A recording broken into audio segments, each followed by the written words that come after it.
नमस्कार दोस्तों, मैं राम भगत नेगी किन्नौर से। किन्नौर साप्ताहिक बुलेटिन जो हम हर शनिवार को रखते हैं।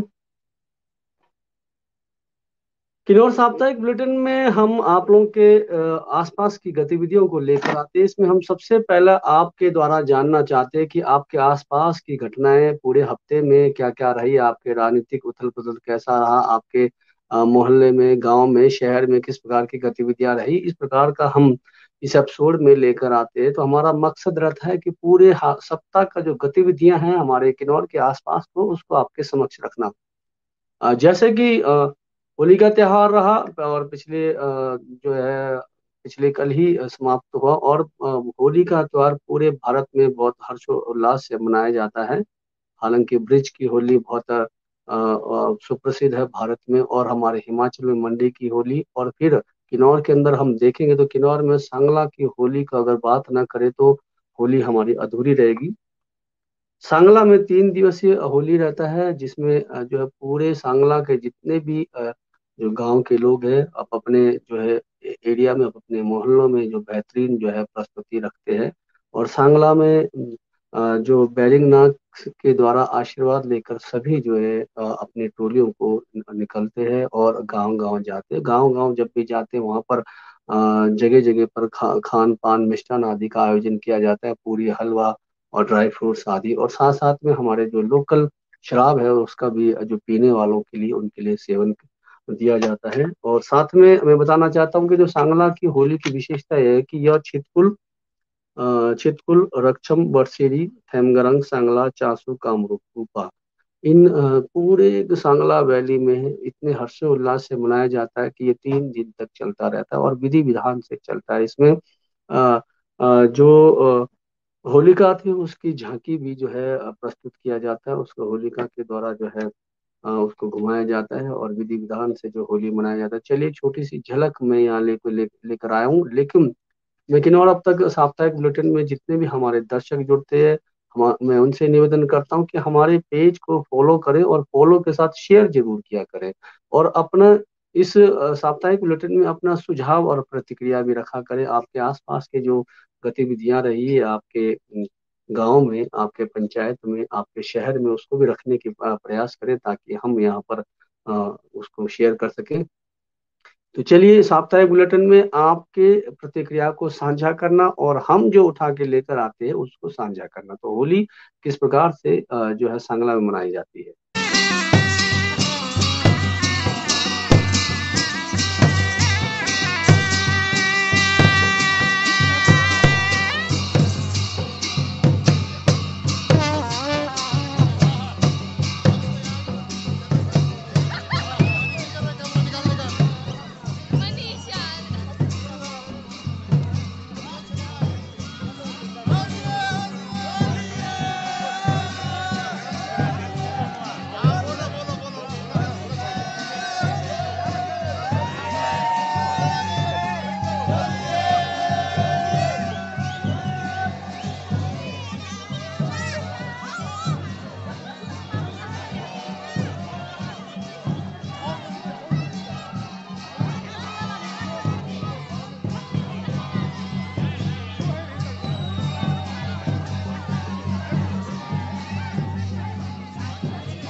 तो आपने देखा कि सांगला की होली बहुत प्रसिद्ध रहती है, सुप्रसिद्ध रहती है। इसे देखने के लिए जो देश विदेश के जो है पर्यटक भी आते हैं। और जैसे कि मैंने कहा कि जिस प्रकार से हमारे होली के त्योहार है मनाए जाते हैं, वैसे ही हमारे किन्नौर में बहुत बहुत सारे और भी त्योहार है जो मनाए जाते हैं। फागुन का त्योहार अलग है, फिर जेठ का त्योहार अलग है।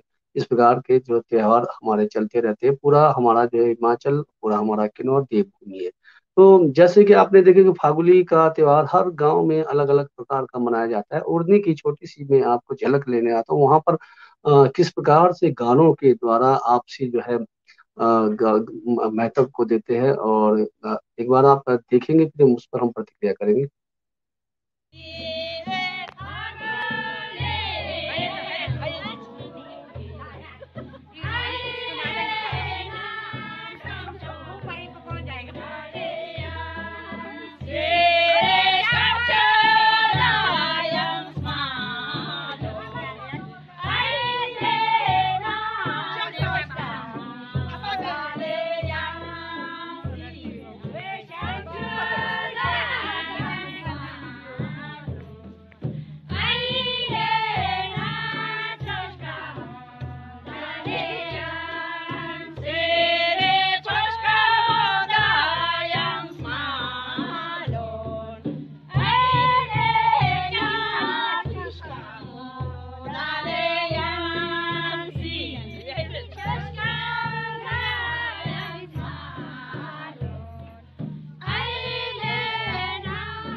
देखा किस प्रकार से जो गीतों के द्वारा आपसी जो है चीजों को बताया जा रहा है, साझा कर रहे हैं आपस में कि कैसे कैसे जो है जो है यहाँ पर हमारे त्योहार होते हैं। तो ऐसे ही हमारे जो है देवभूमि में त्योहार चलते रहते हैं। मैं प्रतिक्रिया आप लोगों के चाहता हूँ कि आप लोगों के आसपास कोई ऐसी गतिविधियां हो तो जरूर हमारे जो है कमेंट बॉक्स में डालें कि आपके आसपास गतिविधियां पूरे हफ्ता क्या क्या रही।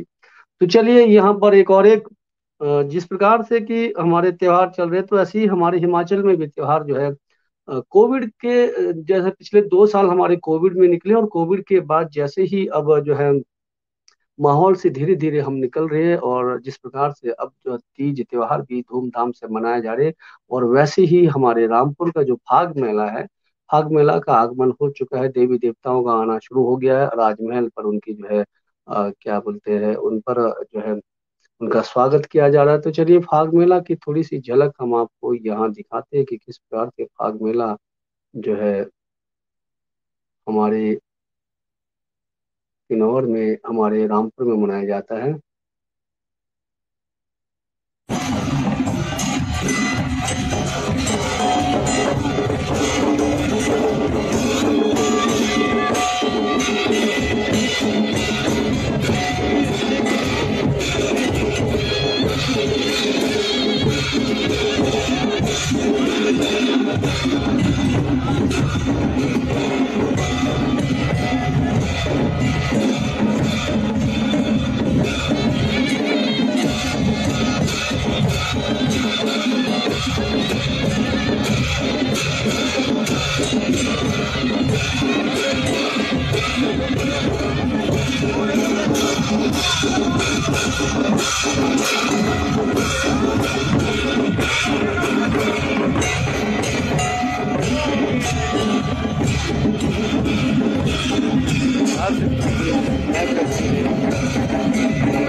जैसे कि हम कह रहे हैं कि कोविड के बाहर निकलते ही हमारे जो है क्या यहाँ पर अब जो गतिविधियां तेज हो गई है, वैसे ही अभी जो है सरकार ने पूरे हिमाचल में, पूरे किन्नौर में जो है 13-14 साल के जो युवा छात्र हैं उनको भी अब टीके लगने शुरू हो गए हैं। और जैसे कि आप लोगों को पता है क्या, आप लोग के बच्चे भी शायद इस टीकों को लगा रहे होंगे। तो ये अब जो है कुछ कुछ ही दिनों के बाद है, अब जो पूरा वैसे तो खुल चुका है, स्कूलों में प्रार्थना की जो व्यवस्था है अभी थोड़ी बंद है, और खेल कूद में प्रतिबंध है, शायद टीके लगने के बाद सारी चीजें खुल जाएगी। तो ये था साप्ताहिक गतिविधियों में।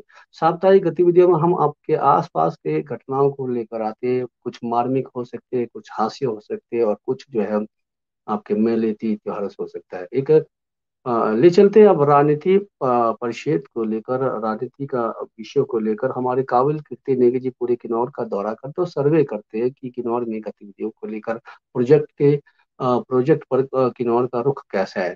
तो आइए उनका एपिसोड को हम थोड़ा सा यहाँ झलक लेकर आए कि जिस प्रकार उन्होंने उसमें जिला परिषद के सदस्यों को लिया गया, उनके बयानों को सुनेंगे कि किस प्रकार से किन्नौर में जिला परिषद सदस्य जीते हुए कैंडिडेट है वो नो मीन्स नो का समर्थन करते हुए किन्नौर में जो प्रोजेक्टों का बहिष्कार करते हैं। तो चलिए देखिए यहाँ पर उनकी झलक।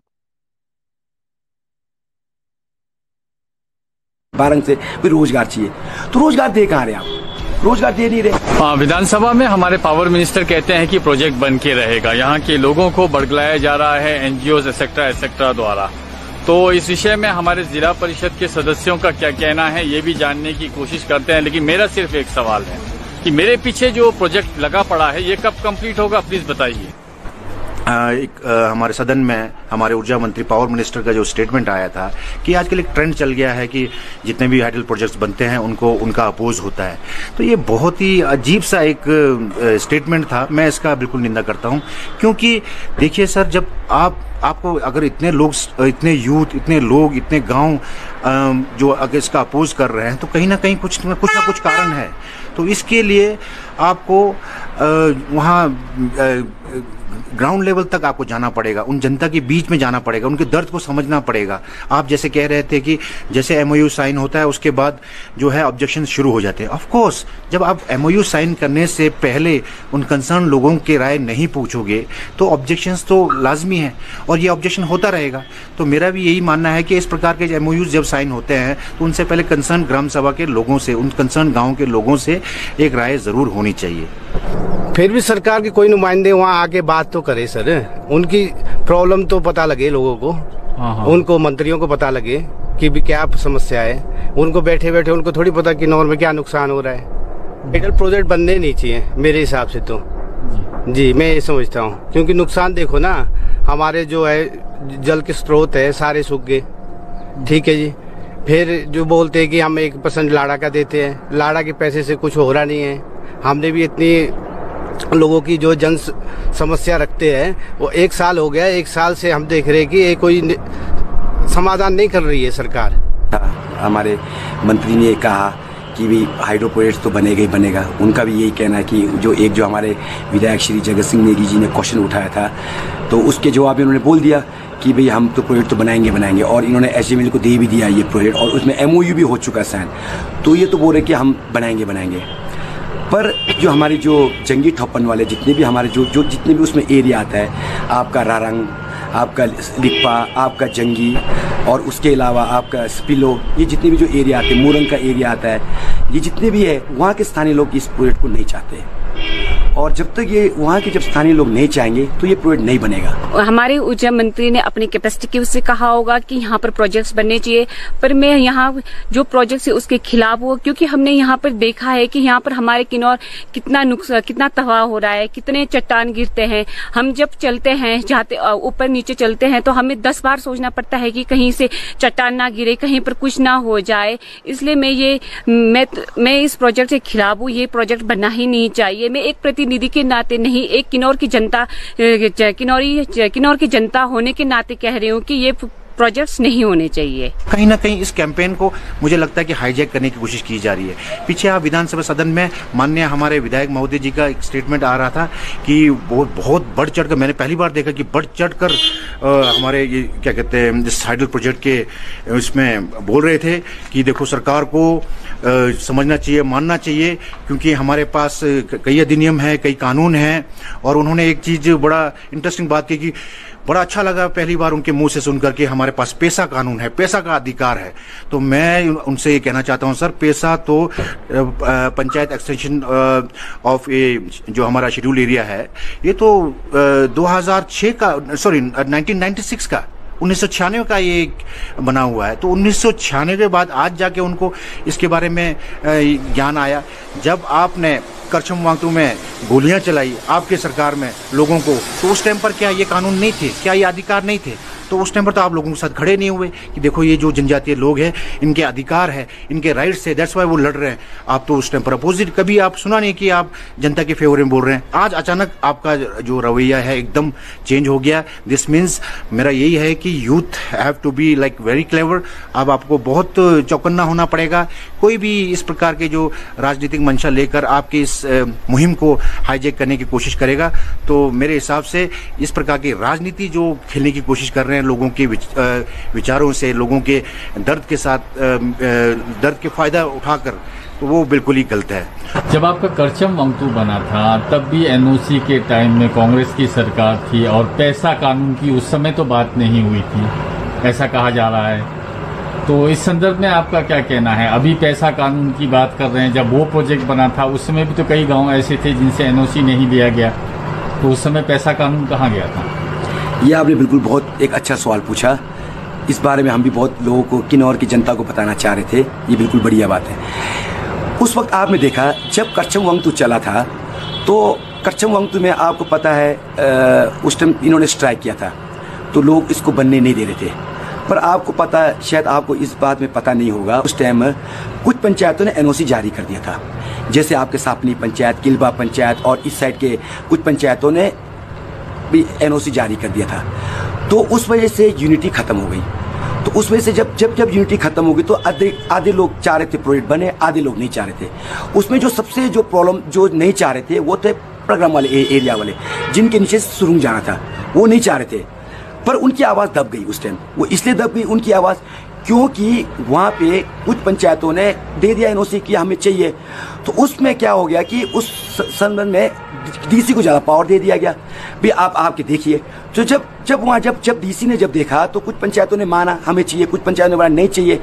तो चाहने वालों की मेजोरिटी ज़्यादा थी, इस वजह से डीसी ने ही एनओसी इशू कर दिया बाकी पंचायतों ने। और आपको पता है उस टाइम वहाँ पे बाय फोर्सली काम कराया गया, वो ड्यू टू डीसी के वजह से, क्योंकि डीसी ने एनओसी जारी कर दिया था कि ये बने, क्योंकि कहीं ने दे दिया। किसी पॉलिटिकल पार्टी को दोष देना कि इस पॉलिटिकल पार्टी की वजह से हुआ है, उस पॉलिटिकल पार्टी की वजह से है, ये भी गलत है। क्योंकि ये सब चीजों को हमारे आंखों के सामने किया गया है, तो वी आर इक्वली रिस्पॉन्सिबल। इस हमाम में सब नंगे हैं और अब कपड़े पहनने का वक्त आ गया है। अब वक्त आ गया है कि हम यूनाइट होएं और हमारे किन्नौर को बचाने की कोशिश करें। सबसे बड़ी बात क्या है, हमारे लोगों को यूनाइट होना बहुत जरूरी है आज के डेट पे, खासकर वहाँ के जहाँ पे प्रोजेक्ट आ रहा है। यदि वहाँ के लोग यूनाइट है तभी हम स्ट्रांग है। क्योंकि इसमें जो एनओसी, यदि किसी ने भी एनओसी जारी कर दिया, यदि कोई भी इन पंचायतों में से किसी ने भी यदि एनओसी जारी कर दिया, तो फिर तो प्रॉब्लम खड़ा हो जाएगा। तो मैं जितने भी वहाँ के जितने भी जो युवा जो 9 मीन्स 9 जिन्होंने इतना अच्छा एक पहल शुरू की पूरे किन्नौर में, एक मिसाल है ये, ऐसा नहीं है, बहुत बड़ी मिसाल है ये। वहाँ की युवा बिल्कुल बधाई के पात्र है। इन्होंने बहुत अच्छी इन्होंने एक जो मुहिम जो छेड़ा है 9 मीन्स 9, और ये बिल्कुल अपने लक्ष्य की तरफ और है। तो मैं इनसे बिल्कुल आग्रह करता हूँ, मेरे नौजवान साथियों, आप सबसे पहले आप लोग से यही है कि आप वहाँ के लोगों को आप स्ट्रेंथिंग रखो, वहाँ के लोग यूनाइट रहे, कि कोई भी वहाँ के जो पंचायत वो अपना एनओसी इशू ना करे, सरकार को ना दे। तो यदि कोई एनओसी नहीं देगा तो नहीं बनेगा। हम आपके साथ हैं, हमारी जहाँ जरूरत है आप हमें बुलाइए, हम भी आपके साथ बिल्कुल कंधे से कंधे मिला के खड़े रहेंगे बिल्कुल उसके। और यदि आप बोलते यदि कहीं जाना है हम वहाँ भी चलेंगे। यदि कल को यदि फिर भी ज़बरदस्ती करते तो हमारे पास कोर्ट का रास्ता भी है, हम वहाँ भी आपके साथ चलेंगे, जहाँ भी आप बोलेंगे हम आपके साथ हैं वहाँ पे। अंत में किन्नौर के मैं सारे बुजुर्गों, महिलाओं और अपने भाइयों बहनों से अनुरोध करता हूँ कि हम लोग एकता का सूत्र में बंधे और हम बताएं इनको कि हम क्या कर सकते हैं। पूरी किन्नौर की जनता को एक होकर इसके खिलाफ हमें पहले भी हमने रैलियां की है, पहले हमारे सरकार से हमने बात रखी है। अभी भी मैं हमारे माननीय मुख्यमंत्री जी से अनुरोध करती हूं कि ये जो प्रोजेक्ट है इसे बंद करवाए और ये हमारे किन्नौर के हित के लिए है। आज जो यूथ है अपना स्टैंड जो जिस प्रकार से हाइडल प्रोजेक्ट्स के लिए बना रहे हैं, मैं उनके बिल्कुल फेवर में हूं।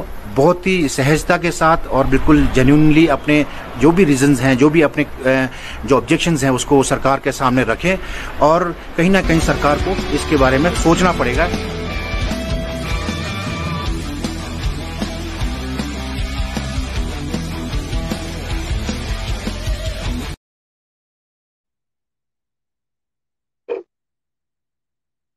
ये था राजनीतिक दलों का जो उन्होंने अपना बयान रखा, अपना मत रखा कि यूनाइट होना पड़ेगा। अब हम मेन मुद्दे पर आते हैं कि पैसा एक्ट था इसमें, तो 1996 में पैसा एक्ट आया था, तो करछम एक्ट में इस पैसा एक्ट का आवाज क्यों नहीं उठा? ये भी सोचने वाली बात है। और यहाँ पर आरोप के विधायक महोदय जी इसको अब जो है राजनीतिक जो है विषय बना रहे हैं, वोट बैंक बना रहे हैं और लोगों को जो है गुमराह कर इस प्रकार का जो है लोगों का आरोप भी है कि एक बात तो तय है कि एमओयू में साइन हो चुका है, लेकिन अब कुछ कर नहीं सकते। अब जो है यूनाइट होना पड़ेगा, सबको एक होना पड़ेगा। और जिस प्रकार से करछा मुक्ति के दौरान कुछ गांव वालों ने, कुछ पंचायत वालों ने पगराम वालों के साथ धोखा किया, दगा कह सकते हैं हमको, चाहे वो सापनी कहेंगे, चाहे वो किलवा कहेंगे, अन्य सापनी के एरिया में जो भी एरिया था, उन्होंने जो है एनओसी दिया था और पंचायतों के साथ जो है पगरामों के साथ तो धोखा दिया था। ऐसे ही वहां पर जो जंगी थोपन पारी में भविष्य में ऐसा ना हो कि कोई अन्य पंचायत जो आसपास के लगते हैं वो उनका निजी फायदा उठाए। करछमंगतु की बात बताता हूँ। करछमंगतु में शुरुआती दौर जो है कंपनी ने जो है डैम साइड से शुरू किया, कि डैम साइड में पगरामंग का जोर नहीं था, इसलिए जोर नहीं था कि डैम साइड का जो एरिया है वो किलवा और सांपनी के एरिया में आता था। ऐसा भी हो सकता है जंगी ठोपन में भी वहाँ अपोजिट गांव ऐसा हो जहां पर उनके एरिया में आता हो और वहां का एनओसी मिले। तो इसलिए 9 के जितने भी जो युवा पीढ़ी है उनको जागना होगा और यूनाइट होना पड़ेगा। तो क्या यूनाइट हो रहा है, इस पर हम जानेंगे, क्योंकि मैं इसी इसी विषय को लेकर अभी हमारे, सबसे पहले तो मैं काबिल कीर्ति नेगी का बहुत बहुत आभार प्रकट करता हूं कि वो युवाओं को जगाने का प्रयास कर रहे हैं, अपने खर्चे से, अपने जो है समय निकाल कर गांव गांव जा रहे हैं, लोगों के द्वारा मिलकर उनके उनकी बातों को कवरेज कर रहे हैं और उनके कवरेज को हम यहाँ आप तक लेकर आ रहे हैं। तो मैं उनका तहे दिल से आभार प्रकट करता हूँ कि आप बेहतरीन कार्य कर रहे हैं और करते रहे। तो यहाँ पर एक चीज और बताना चाहता हूँ कि क्या आपका जंगी ठोपन एरिया जो यूनाइट है, क्या जंगी ठोपन एरिया में जो है ऐसे भी लोग भविष्य में आ सकते हैं जो हमारे पगरामंग की तरह जो है धोखा करे? तो एक बयान आया है यहाँ पर श्री संतोष नेगी जी, जो स्पीलो के सदस्य जनजातीय सलाहकार परिषद है, वो माननीय मुख्यमंत्री से मिलने गए। उनका कहना था कि हम जो है जमीन का मूल्यांकन जो है मूल्य होता है उसको बढ़ाने के लिए गए थे, लेकिन लेटर पैड पर उनका बिल्कुल ही जो था विस्थापित जंगी ठोपन के जो कमेटी के द्वारा जो है उनका लेटर पैड में था कि संतोष नेगी विस्थापित कमेटी स्पीलो जिला पू, तो उनका लेटर पैड में था। तो क्या वो भूमि का मूल्यांकन के लिए गए थे, या फिर क्या वो जंगी टोपन जो प्रोजेक्ट चलना उसी विषय को लेकर आए थे? लेकिन उन्होंने बयान दिया, उस बयान को पहले आप सुनेंगे, उसके बाद हम इस पर चर्चा करेंगे। नमस्कार। पिछले कल 9 के माननीय सदस्यों ने एक आरोप लगाया है कि जनजातीय सलाहकार परिषद के सदस्य स्पीलो ग्रामवासियों को लेकर एक माननीय मुख्यमंत्री जी से मिलने गए हैं, जिसमें ऐसा शब्द भी प्रयोग किया गया है कि जमीन की जो ना रेट निर्धारित करने गए हैं। मैं आपको स्पष्ट बताना चाहता हूं, हमारी ऐसी कोई मंशा नहीं है। ना हमने ना स्पीलो वासियों ने आज तक जंगी ठोपन जो प्रस्तावित विद्युत परियोजना है उसको कोई सहमति पत्र आज तक नहीं दिया है। हमारा मिलने का उद्देश्य ये था, जो स्पीलो के साथ साथ लगते जो पूरा क्षेत्र का जो जमीनों का जो सर्कल रेट है वो 2013 में 33,000 सेंटीमीटर था। आज जो सरकार ने गिराकर उसको मात्र 19 रुपए कर दिया गया है, ये हमारी चिंता थी। यह सिर्फ विद्युत परियोजना लगाने के उद्देश्य से ऐसा नहीं है। हमारे कुछ युवा स्पीलो के अंदर सरकारी विभाग में ठेकेदारी करना चाहते हैं, तो वो लाइसेंस बनाने के लिए उन्होंने आवेदन किया, परंतु जब वहां पर विभाग को संपत्तियों का ब्यौरा दर्शाना होता है, वो कम से कम 10 लाख से ऊपर की संपत्ति मांगते हैं। तो तहसीलदार और पटवारी के पास जब हम संपत्ति का ब्यौरा लेने या प्रमाण पत्र लेने जाते हैं तो 19 रुपए सेंटीमीटर के हिसाब से वो उसका पैमाना तय कर रहे हैं, जिस कारण से हम 10 लाख की संपत्ति भी हम दर्शा नहीं पा रहे हैं। एक तो ये कारण। दूसरा, हमने कोई गांव के अंदर किसी ने मकान बनाना है या किसी ने कोई कारोबार करना है तो बैंक वाले ज्यादा इनकम दिखाने को बताते हैं। तो हम लोग अपनी संपत्तियों को मिलाकर जब पटवारी और तहसीलदार 19 रुपए सेंटीमीटर के हिसाब से उसकी पैमाइश करते हैं तो हम संपत्ति दिखाने में विफल रहते हैं। ये हमारी चिंता थी। हम लोग माननीय मुख्यमंत्री से इसलिए मिले कि वहां पर जो जमीन का जो सर्कल रेट है उसको पूरब की भांति उसको अच्छे से करें, इतना हमारा निवेदन करने का मकसद था। अगर इसको सरकार नहीं सुनेगी तो हम न्यायालय में भी जाएंगे, ऐसा हमारी कमेटी ने तय किया है। जंगी ठोपन प्रस्तावित जो परियोजना है, इसको हमने कोई आज तक समर्थन नहीं दिया है, ना ही हमारी ऐसी कोई मंशा है। मेरा माननीय और नोमी के सदस्यों से निवेदन है कि अगर आपके अंदर कोई भ्रांतियां हैं, अगर आप इस खबर को बोलने से पहले जब आपको मालूम हो गया था कि हम लोग मिलने गए हैं, हमने तो बाकायदा अपॉइंटमेंट लिया था, कोई छुपाने वाली कोई बात नहीं है, आप हमसे संपर्क कर लेते। अगर आप और हमारे बीच में कोई भ्रांतियां हैं तो हम विचार विमर्श करके तय कर लेते। इस तरह से अगर हम सार्वजनिक मंच पे एक दूसरे के खिलाफ आरोप दागते रहेंगे तो क्षेत्र की जनता के लिए और क्षेत्र के लिए यह ठीक नहीं है। इसलिए मेरा निवेदन है कि फिर एक बार पुनः माननीय मुख्यमंत्री जी से मिलने का उद्देश्य, जो जमीन का जो सर्कल रेट है वो जो बिल्कुल नीचे गिरा दिया गया है, उसको हमने ऊपर उठाने के लिए ऐसी मंशा से हम लोग गए थे।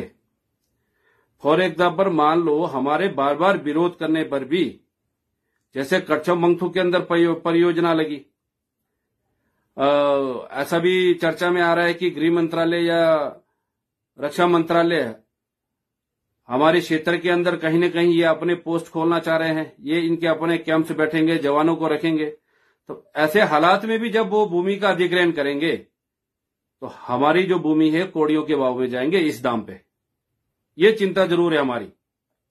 हमारी लड़ाई भूमि की जो सर्कल रेट है उसको बढ़ाने की है, परियोजना का समर्थन करना कतई नहीं है।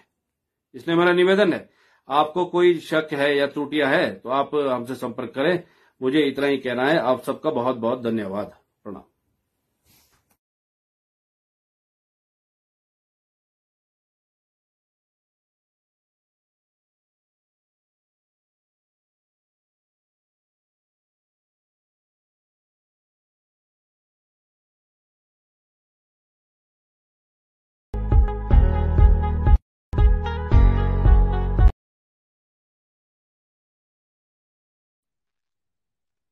तो देखा आपने किस प्रकार से हमारे आदरणीय संतोष जी कहते हैं कि जो सलाहकार है परिषद के, जनजातीय परिषद के सलाहकार है, उनका कहना है कि जो जमीन का सर्कल रेट है उसको बढ़ाने के लिए गए थे। चलिए इस पर भी मानते हैं, लेकिन राजनीति क्षेत्र में संतोष जी कई सालों से जुड़े हैं और ठेकेदारी जो कर रहे हैं, तो आपके स्पीलो साइड से भी काफी लोग ठेकेदारी पे काम कर रहे होंगे, काफी लोगों का डॉक्यूमेंट्स बनता है। ये भी सत्य है कि डॉक्यूमेंट को जब बनाना हो तो अपने जो है रिसोर्स, आपके पास इनकम क्या है वो देखते हैं।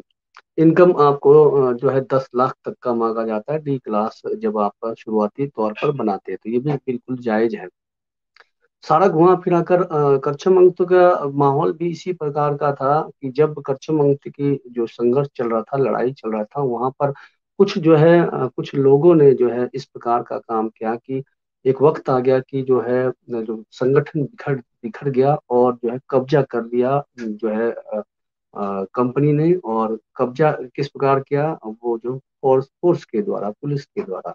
तो ऐसा स्थिति शायद वहां पर भी आ सकता है। संतोष जी का कहना है कि चिंताजनक है, कहीं करछमों की तरह माहौल हो, तो ऐसे में जो जमीन का मूल्य जो है सर्कल रेट बढ़ाना जरूरी है। तो कुछ भी हो सकता है, क्योंकि एक बात तो तय, इस बात पर सभी को ध्यान देना होगा। जब भी देश हित का काम होता है, सरकारें वहां पर जो है पहले ही कहती है। पिछली बार करछमंगसू के बाद डीएलआई कंपनी को जब उड़नी में काम करना था, तो वहां पर जो है एनओसी की जिक्र थी। तो एनओसी पंचायत वाले शायद वो उड़नी मीरू वाले कुछ ऐसा था, एनओसी नहीं दे रहे थे। लेकिन उन्हीं दौरान जो है इस प्रकार का जो है एक शायद संविधान में पास भी हुआ कि जहां पर देश हित का काम होना है वहां पर ग्राम पंचायत का एनओसी मान्य नहीं होगा। शायद इस पर सभी को रिसर्च करना होगा। क्या जहां देश हित का काम है, जहां देश के काम होना था, वहाँ ग्राम पंचायत का जो है एनओसी अब जरूरी है? शायद इसे खत्म कर दिया है। इसको सभी जो है सभी को जानना होगा। तो इसलिए इस पर गहराई से चिंतन करें, क्योंकि ये डीएलआई कंपनी उड़नी के जब चल रहा था उस समय ये चीजें चल रही थी। वहां पर शायद एनओसी मानना जो है एनओसी के चक्कर में कंपनी यही कह रही थी कि जरूरी नहीं है आपका। अब सरकार ने, केंद्र सरकार ने जो है इस प्रकार का एनओसी बंद कर दिया। तो इस पर जो है जानना होगा। तो सतर्क रहें, कहीं ऐसा ना हो कि करछुम की तरह जो है ऐसा माहौल बने। और माहौल तभी बनता है जब हमारा यूनाइट जो है, हम एकता हमारा टूटता है।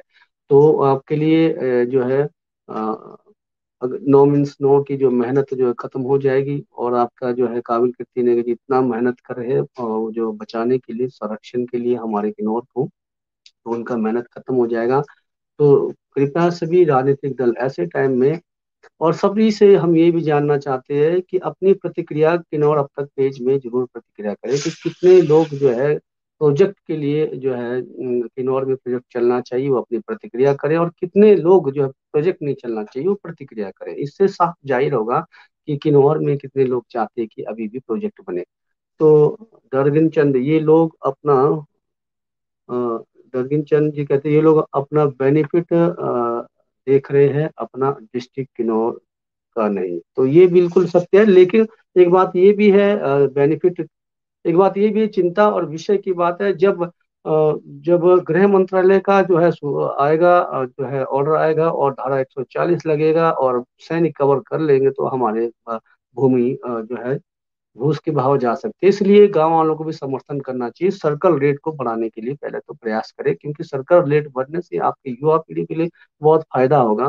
क्योंकि आने वाले टाइम में जो है बैंक का जो जो भी लेन देन है, हमने चाहे आपका जो किसी प्रकार का लोन लेना हो, तो आपका अगर वैल्यू रेट बढ़ रहा है तो आपको लोन भी मिलेंगे और व्यवसाय करने के लिए इस पर भी सोचना पड़ेगा। गंभीर विषय है और चिंताजनक है। तो इस प्रकार के जो है हमारे किन्नौर में गतिविधियां चलती रहती है। ये साप्ताहिक बुलेटिन में हमारा मकसद रहता है कि हम आसपास की गतिविधियों को लेकर आए। तो जैसे कि जयराम सरकार के ऊपर एक से ऊपर एक आफत आती रहती है, रही है कि चाहे वो सरकारी कर्मचारी किसी भी फील्ड के हो, चाहे आंगनवाड़ी हो, चाहे फिर आउटसोर्स कर्मचारी हो, चाहे बिजली बोर्ड के हो, चाहे किसी भी, सबको धरने नारे वहाँ लगे रह रहे हैं। तो ऐसे में अभी पिछले हफ्ते हमारे किन्नौर के और हमारे हिमाचल के आउटसोर्स कर्मचारी भी वहाँ गए और उन्होंने जो है सरकार से जो आग्रह किया कि आउटसोर्स कर्मचारियों का जो नीति बनाए। तो जबकि आउटसोर्स कर्मचारी नाराज थे कि 10,000 जो 500 रेट बढ़ाया वो तो 50 रुपये महीने का बढ़ाया। तो इस पर उन्होंने एक रोष प्रकट किया और वहां जाकर जो है एक मुख्यमंत्री का जो है विधानसभा घेराव किया और शांतिपूर्वक। तो देखिए उसकी झलक और माननीय मुख्यमंत्री का जो बयान सुनते हैं।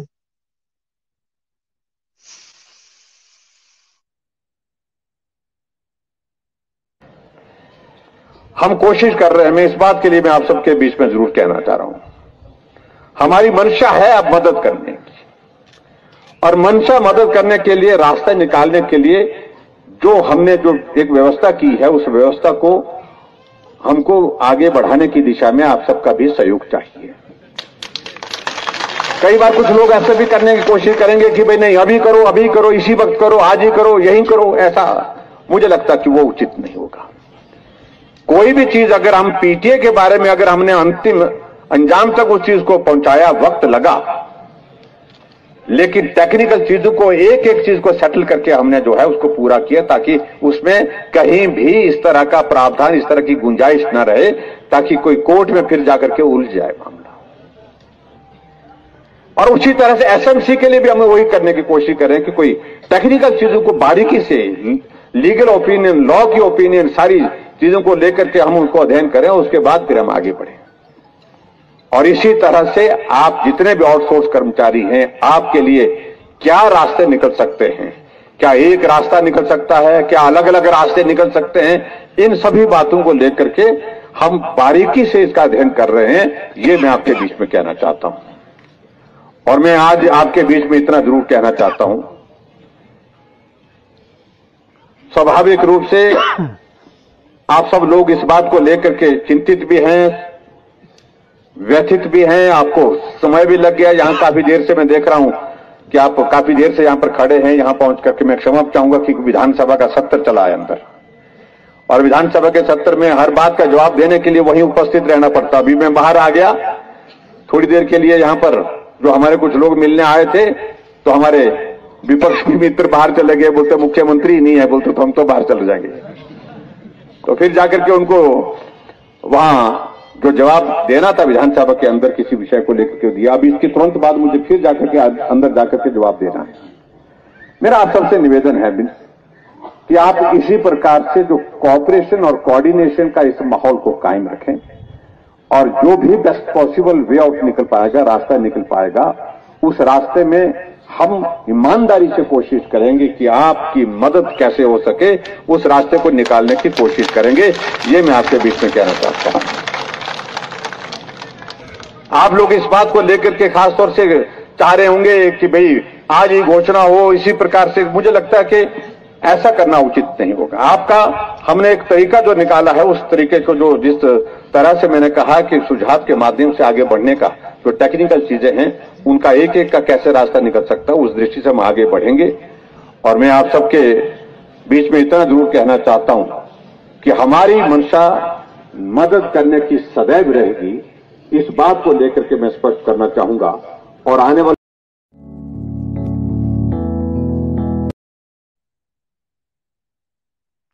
ये बात तो सत्य है कि जयराम सरकार में बहुत सारी घोषणाओं का जो है ढेर लगा है, बहुत सारी घोषणाएं उन्होंने की है और आउटसोर्स कर्मचारी के लिए उन्होंने सांत्वना दी है कि टेक्निकल चीजों को समझना है और उस पर कार्यवाही करेंगे और जल्द ही एक शुभ संकेत मिलेगा। तो ये आउटसोर्स कर्मचारियों के लिए तो चलिए, सरकारें कहती है और अमल कब होता है ये तो आप और हम जानते हैं बेहतर कि कैसे अमल होगा। लेकिन अब देखिए जयराम सरकार जी आउटसोर्स कर्मचारी को क्या देते हैं, क्योंकि अन्य कर्मचारियों को तो बहुत कुछ जयराम सरकार ने दिए भी है और अभी दे रहे, लेकिन ओपीएस पर बात करेंगे तो ओपीएस पर जयराम सरकार अभी भी चुप है। तो ये सरकार की नीतियां रहती है और घोषणाएं और जो जो भी घोषणाएं होती है और जो भी जो है कानून जो भी जो पब्लिक को देना होता है वो जो इलेक्शन के लास्ट अंतिम जो महीने होते हैं उसमें दिए जाते हैं सारा कुछ। तो हो सकता है आपके लिए तोहफा मिले, इसलिए आप इंतजार कीजिए। अभी हमारे पास वक्त है कोड ऑफ कंडक्ट लगने के लिए, क्योंकि सरकार का ये अंतिम बजट क्षेत्र भी है, बजट सत्र है। तो चलिए, हमारे किन्नौर के लिए गर्व की बात है, जिस प्रकार से मोदी सरकार जब आई थी तो उन्होंने स्वच्छता को एक मिशन बनाया था। स्वच्छता मिशन पर किन्नौर भी बहुत आगे अब जो है निकल रहा है। और खास कर मेरे अगर गांव की बात करें तो मेरे गांव में चगांव में जो हमारे युवा है, हमारे महिला मंडल है, सभी जो है मिलकर जो है पूरे गांव का जो है नक्शा बदल रहे हैं और धीरे धीरे जो है लोगों को जागरूक भी कर रहे हैं। तो उसके लिए सभी गाँव वासियों को मैं यहाँ से इस पेज के द्वारा आभार प्रकट करता हूँ।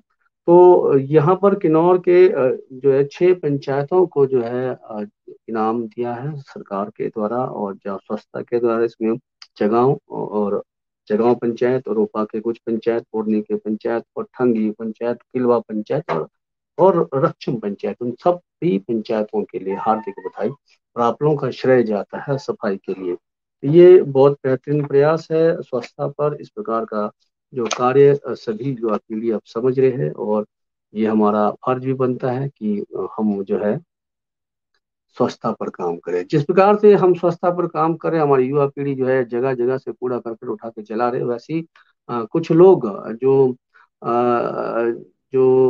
जो हमारे भेड़ पालक होते हैं या फिर शिकारी होते हैं वो जंगलों में आग लगाना शुरू कर देते हैं। तो उनसे भी निवेदन है कि कृपया आग न लगाएं। ऐसे ही हमारे चगांव के जो है चारागरा एरिया में कुछ लोगों ने आग लगाया, तो वहां पर भी हमारे जो जगहों के युवाओं ने काम किया और जेएसडब्ल्यू के जो अग्निशमन के जो गाड़ी आकर उसको बुझा दिया। थोड़ी सी झलक वहाँ की।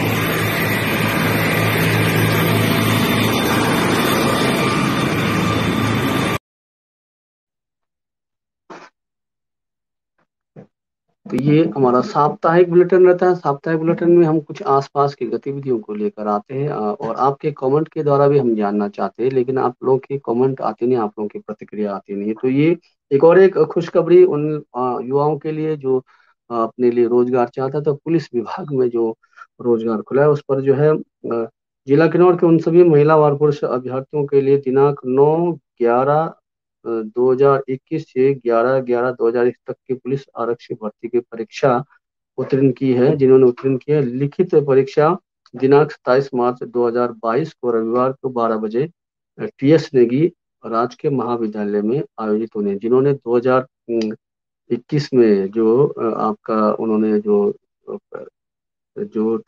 निकल चुके हैं अपने इसमें, तो उनका लिखित योजना है। तो इसलिए सभी जो है अपना जो है एडमिट कार्ड लेकर पुलिस मुख्यालय द्वारा जो SMS के माध्यम से भेजे जाएंगे। आप तक जो एडमिट कार्ड SMS के माध्यम से भेजे जाएंगे और उसे अपने साथ लाना अनिवार्य होगा। सभी जो है अभ्यर्थी उपरोक्त परिसर में 9 बजे तक रिपोर्ट करें। तो इसलिए और यहाँ पर कहा गया कि नीला या काला बॉल पेन लाना अनिवार्य है, या तो नीला या काला बॉल पेन लाना अनिवार्य है। अपने पास जो है रंगीन फोटो पहचान पत्र हो, आधार कार्ड हो या फिर कोई अन्य पहचान ड्राइविंग और लाइसेंस। तो चलिए आप लोगों के लिए बधाई और आप लोगों का रिटर्न भी निकल जाए। ये इस प्रकार का हम साप्ताहिक बुलेटिन, तो साप्ताहिक बुलेटिन में हमारा यही इतना ही था। और हम अंतिम आप लोगों को एक एल्बम है बबीता नेगी जो हमारे किन्नौर की सुप्रसिद्ध गायिका है, उनकी गीत है पहाड़ी जो है पहाड़ी में निकला है, उनका एल्बम है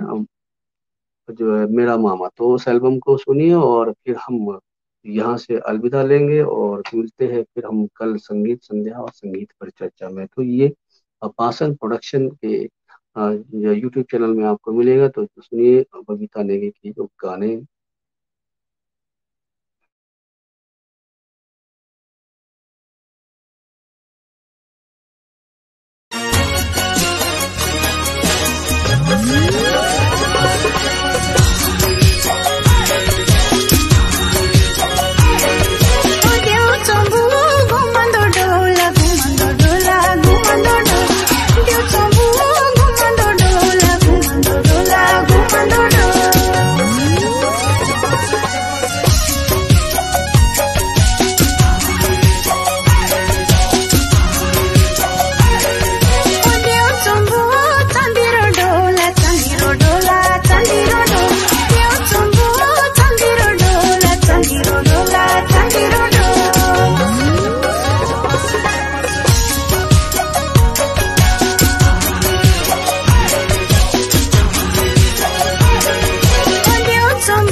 तो जैसे कि यहाँ पर प्रतिक्रिया आई थी कि क्या नर्सिंग की भी भर्तियां हो रही है। बिल्कुल हिमाचल कमीशन की जो भर्तियां हैं, जो जिन्होंने आवेदन किया उनका जो है होना है 10 तारीख को, अगले महीने को। और दूसरी बात, किन्नौर में जो भावानगर में हमारा जो हॉस्पिटल है, यहाँ पर भी 3 नर्सिंग की पोस्टें खुली है, लेकिन इस पर किस प्रकार से जो है इंटरव्यू के द्वारा होना है और कैसा होना है, ये अभी मुझे जानकारी नहीं है। लेकिन कमीशन का जो नर्सिंग है वो 10 तारीख को जो है होना है, जिन्होंने आवेदन किया। ये हमारा जो साप्ताहिक बुलेटिन आप लोगों के समक्ष जो है जो हर शनिवार को लेकर आते हैं। तो हम आपसे आपकी प्रतिक्रिया को चाहते हैं, आपके द्वारा आसपास की गतिविधियां क्या है, जरूर हमारे कमेंट बॉक्स में रखें। तो मिलते हैं कल शाम को संगीत संध्या में, संगीत पर चर्चा में। तो मैं संगीत प्रेमियों से भी निवेदन करता हूं कि हमारे संगीत पर चर्चा में भाग लेने के लिए किन्नौर के कलाकार भी आगे आए। जिस प्रकार से बाहर के कलाकार इतना रुचि दिखाते हैं, हमारे किन्नौर के कलाकार जो है यहाँ आते नहीं। तो मुझे तो कभी कभार इस प्रकार के लगता है कि शायद उनको मैं संगीत प्रेमियों को कहना भी नहीं चाहता। और मैं सभी से निवेदन करता हूँ कि आप जो है, भले ही हमारा पेज छोटा है, आपके लिए छोटा हो, हमारे किन्नौर के कलाकारों के लिए छोटा हो, लेकिन अब आप लोगों से अनुरोध करते हैं कि अपने किन्नौर के जो है लोकगीतों को संजोए रखने के लिए आप लोग मेहनत करें, तो यहाँ पर रूबरू हो जाए और जनता के समक्ष जो है अपने का प्रस्तुति भी रखें। तो चलिए मिलते हैं कल शाम के एपिसोड में, तब तक के लिए नमस्कार, शुभ रात्रि।